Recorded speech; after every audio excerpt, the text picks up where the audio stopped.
Hello and welcome back to the afternoon session of the conference. I hope you enjoyed this morning. I know we had a late start, but I hope you found it engaging once you were able to join with us and that you've had a break at lunchtime and not got sucked back into the email listing. This afternoon, the first thing really that we wanted to share with you is that we did ask some of our partners and stakeholders if they would like to record a happy 21st message for us, a bit like getting some birthday cards. We thought that was a nice thing to be able to do on our birthday. And we were really pleased with the response we had. And it does demonstrate again the range of impact and influence the SCQF has had, just looking at the different messages that we've had. So let's take a look. First birthday SCQF. Happy 21st birthday SCQF. I've just finished my 1-year apprenticeship with FAIR, gaining 3 SCQF qualifications, which are manual handling, health and safety and emergency first aid at work. I can now use these qualifications to teach other young people to bridge the gap between college and employment to help them get into something after school. Since leaving school, I came onto a course with FAIR and I've gained emergency first aid, health and safety in my level 4 PDA, and it's helped me gain my confidence and it will help me get into college after summer. The career I want to do is youth work. I want to be able to help young people like myself that are in similar situations get qualifications and get what they want out of life.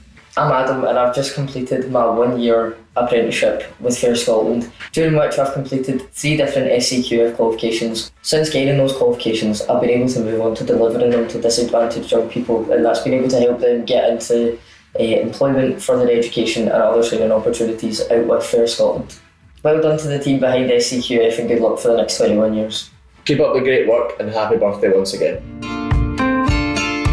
Jackie McCabe, Chief Executive of the Royal Environmental Health Institute of Scotland, also known as REHIS.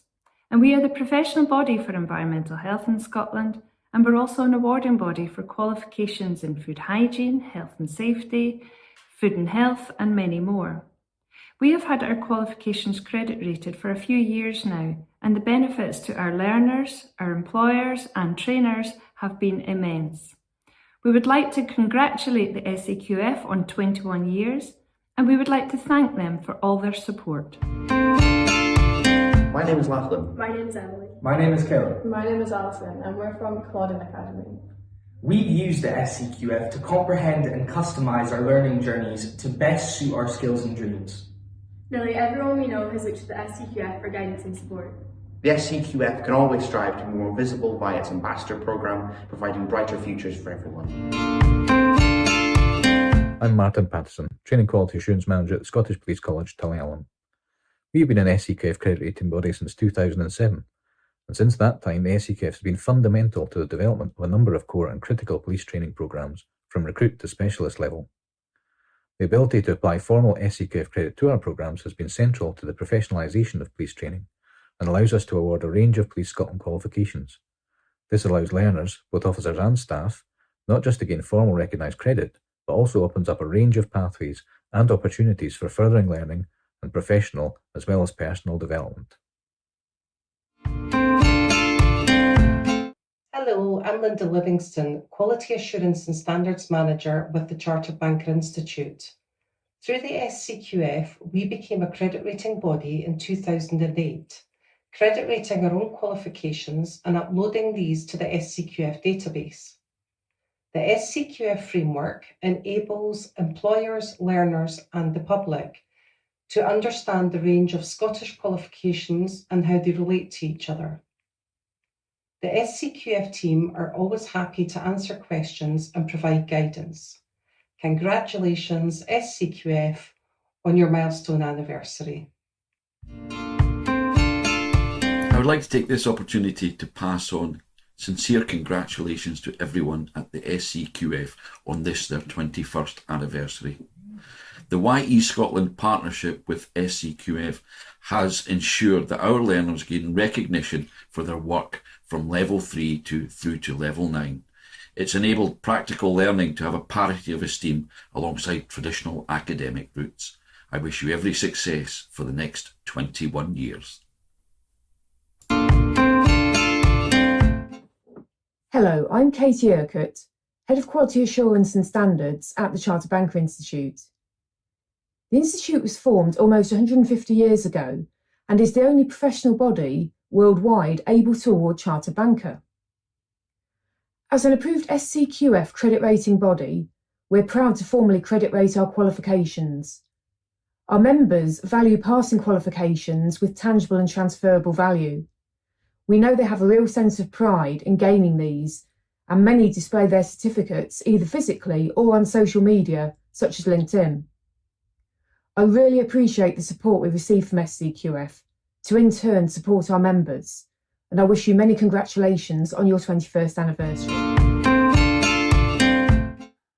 My name is Jim Duffy from the Awards Network, a partnership of currently 35 national organisations working together across Scotland to grow awareness of youth awards and their value as tools to evidence the non-formal learning achievements of young people. Our flagship publication is Amazing Things, the Guide to Youth Awards in Scotland. The latest edition of Amazing Things contains details of 75 youth award programmes, 33 of which sit on the SCQF. All youth awards provide valuable evidence of the non-formal learning achievements of young people and of the fantastic range of skills that they gain along their award journey. But those that sit on the SCQF provide an added benefit to employers and others of a clear reference point to the level of learning undertaken by young people to gain their awards. The SCQF has reached a fantastic milestone of its 21st birthday, and we wish all involved with the SCQF partnership a very happy birthday indeed. We hope to continue to work with the SCQF partnership in the years ahead to achieve what we're sure is a shared ambition, that all young people have the opportunity to have all of their formal and non-formal learning achievements recognised and celebrated. Using the SCQF level descriptors provides a valuable way for all Scottish educators, not just to design and develop the curriculum, but then to accredit bespoke programmes of learning. In this way, we can all contribute to cohesive progression pathways for all our students, as well as addressing workplace skills gaps and development needs. Happy birthday, SCQFP.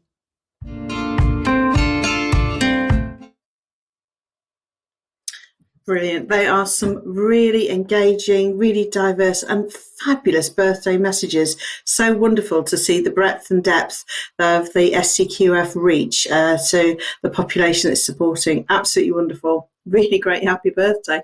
I do like the next 21 years as well, Aileen and the team. I think you've set the bar very high, but the ambition is there and the population is with you. So really good stuff. It leads me to move into the next area of the agenda today, when I'm going to be introducing Shirley-Anne Somerville MSP, Cabinet Secretary for Education and Skills. Shirley-Anne was educated in Kirkcaldy High School, and she graduated from the University of Strathclyde with a BA in Honours in Economics and Politics, followed by a diploma in housing studies at the University of Stirling and diploma in public relations from Queen Margaret University College, clearly seeing the value in education, skills and development.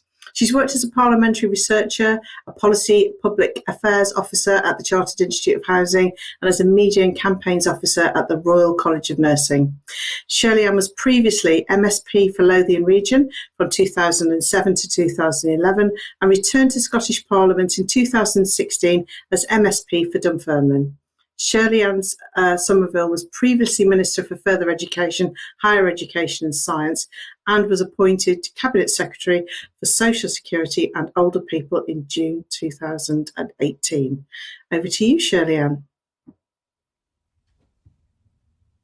Good afternoon, and I hope you've all had an informative and stimulating morning at this timely and important event, celebrating the achievements of the partnership and looking at its future role in the context of wider educational reform.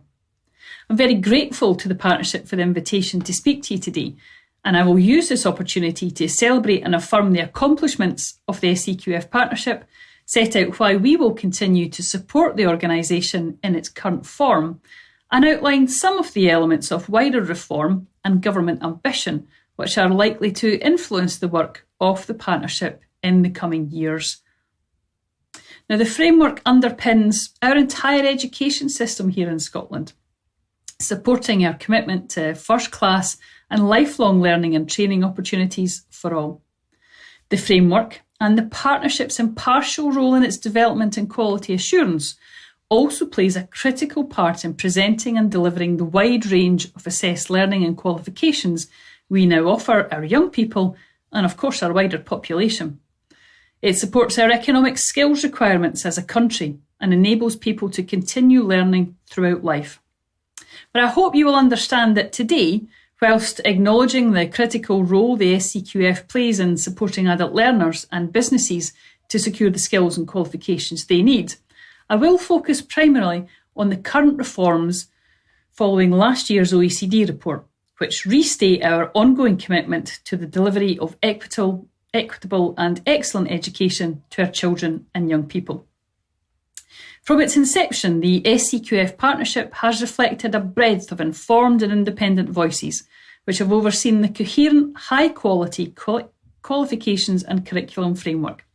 We will continue to need that broad perspective in the ongoing shaping of our system and our national conversation about the future of education. That coherence has also facilitated other improvements. This includes more bespoke learner journeys for young people and adults. For example, in 2014, we set out our youth employment strategy, developing the young workforce. A key theme of this was to widen the use of vocational qualifications in the senior phase of Curriculum for Excellence.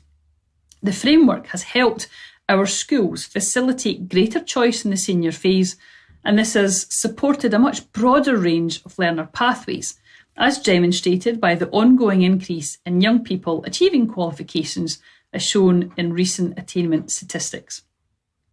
By having such a clear system with robust quality assurance processes, we can be confident that when we use attainment data to demonstrate such progress, it is genuinely comparable.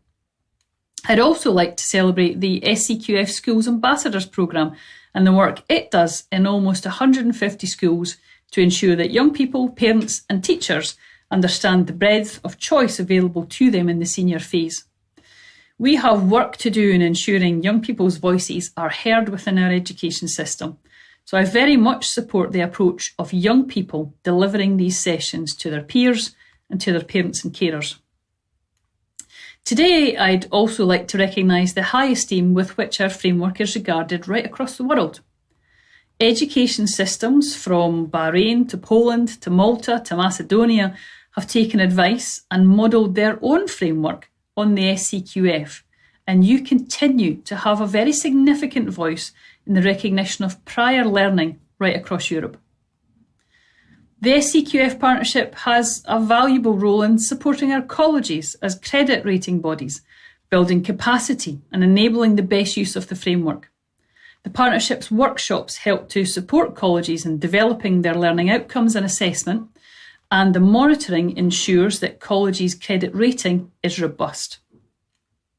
With your partner, the Scottish Funding Council, the partnership is also helping to support the college sector to continue to evolve its learning offer. This currently includes input into a proof of concept for micro-credentials, short, targeted courses for upskilling and reskilling, so important for our current economic context. Understand you will have the opportunity to hear more about that work later today. Now, the framework also enables the development of accreditation routes in skills areas which will support us in achieving national ambitions such as tackling the challenges of climate change and the achievement of net zero, providing the services for our growing care needs for our population, and grasping the opportunities of digital transformation. I am keen that the SCQF partnership continue to refine and improve the framework and associated activity. So following the publication of the OECD review and Professor Stobart's paper on options for Scotland's future approach to qualifications and assessment in the senior phase, I signalled my intention to develop a reform process underpinned by those findings and recommendations.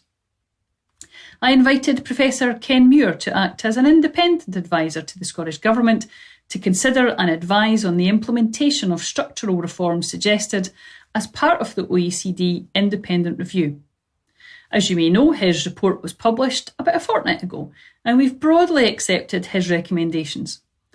As part of wider educational reform, these will play a role in delivering the foundational infrastructure to support the continuous improvement of assessment and accreditation. 3 national organisations are to be created to drive improvement in education. A new public body will be responsible for developing and awarding qualifications. It will replace the SQA, and it will have a governance structure that is more representative of and accountable to learners, teachers and practitioners.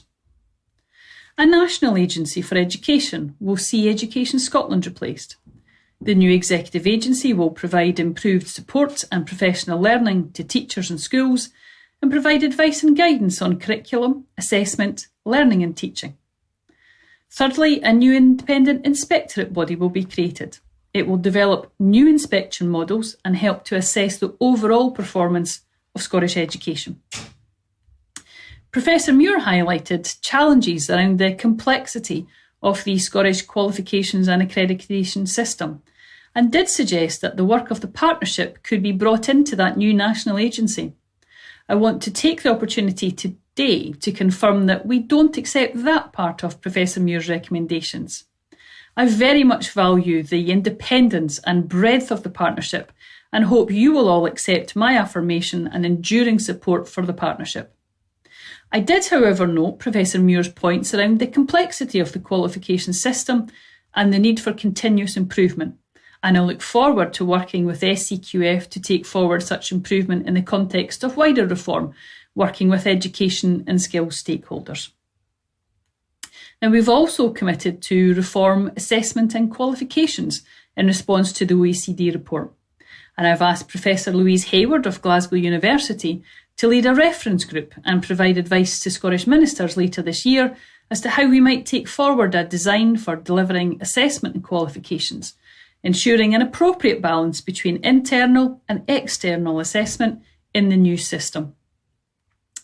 Any revised or new system of qualifications will be informed by wide stakeholder engagement, particularly with young people, parents, teachers, educational professionals, and of course, very importantly, business interests too. It's crucial that the voices of those who participate and use qualifications are heard and have an opportunity to shape the future direction of qualifications. Now, a national discussion on the vision for Scottish education will also take place. Children and young people and children's rights will be very much at the heart of that discussion. Now, work on how the impact on the SCQF can be increased will also be taken forward through stakeholder engagement, starting in the summer of 2022. But whatever the new arrangements, I expect to see the framework at the very heart of reforms, and I look forward to hearing from agencies about their plans to further embed it into curriculum design and learner journeys. Now, the issue of assessment and qualifications generates strong and very often conflicting opinions. However, I'm convinced that given the experience and views expressed over the last 2 years, the time is right to signal that the Scottish Government supports reform of the national qualifications and assessment process. So in closing, I want to put on record my thanks to the SCQF partnership members and staff, past and present, for their commitment and dedication over these 21 successful years. I also want to assure you today that it remains a key priority of this government to ensure that our approaches to curriculum and assessment are fit for purpose and so guarantee the best possible education experience for our children, young people and adult learners. You will remain a vital component in ensuring just that. Thank you very much, Shirley-Anne. It was a really excellent keynote speech. There was a lot in there, a lot around the future agenda, a lot of celebration, real strong endorsement for the SCQF partnership, and really good to see the clarity moving forward of the direction of great consultation, strong collaboration, and really good outputs will come through that. Wonderful to hear that honesty as well. We're going to now move on to the next workshop sessions where you'll be able to unpick some of the things that you've just heard. You'll be able to hear from some brilliant speakers, and you'll be able to sort of collaborate as well and have plenty of time for questions and answers. Those sessions are back in the workshop rooms that they were in before, accessed via Zoom and on the agenda. You can follow the links through there. We are slightly ahead of time, so there is an opportunity to go and grab yourself a cup of tea or something else if you prefer, so that you are comfortable for the 2:00 start of those workshops. Just to recap, we've got the Schools Ambassador Learning Pathways that supports DYW and developing skills. That's workshop 1. Workshop 2, micro credentials. Really good to get some more insight into that, and national approach. Workshop 3, recognising skills of the future workforce. I attended that one this morning. It was excellent. Strongly recommend it. I'm sure all the others were equally as good. RPL. Workshop 4, route to a positive destination. And workshop 5, providing future-proofing skills with the SCQF. The workshops will be 2 till 3 o'clock, and please feel free to join any workshop. I think some of the workshop hosts may be going online soonish, but if you've got time to grab yourself a cup of tea, ready to go, and you can start your reflection on what you've just heard. So enjoy the next hour in your workshops. Thank you.